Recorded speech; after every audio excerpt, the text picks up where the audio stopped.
So yun guys, good morning po sa inyo. Yan, tapos na po ako maglinis dito sa mga ihi at pupo nila. Yan, nalinis ko na yung mga basahan na puno ng ihi. Yan, katatapos ko lang din mag-mop. So yun po yung daily routine ko dito sa bahay, lalo na ako lang mag-isa ngayon. Si Mrs. umuwi po sa Bicol. So yun.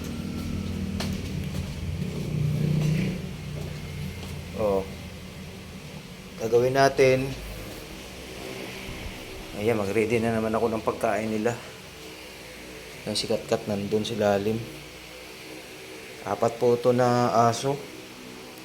Yan si Abra, si King Abra, si Umpal, si Ipor. Doon si Katkat nandun sa ilalim. Yung may skin problem na aso ko, ang tagal na yan, di pa rin gumaling. Din si Blue. Tapos si Kring Kring nilagay ko dun sa kwarto kasi parehas silang nag-hit. Inaano ko baka mamaya matsambahan, mabuntis. Nako. Yan si Blue. Dito ko nilalagay, pinilabas ko lang siya kasi umiiyak, nag-iingay. Mamaya balik ulit tayo dun sa cage pagkatapos niyong kumain. Pagkatapos kumain ni Blue.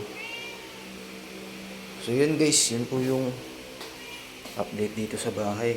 Tapos ko lang din maghugas ng mga pagkainan nila. So mag-ready si Dada ng pagkain nyo. Hindi pa sila kumain. Si Dada hindi pa rin nakalmusal, nagkape lang.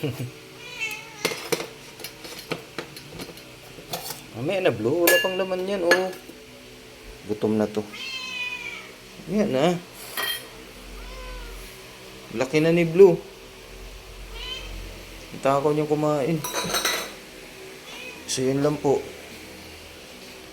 Ayan, mag-ready muna si Dada.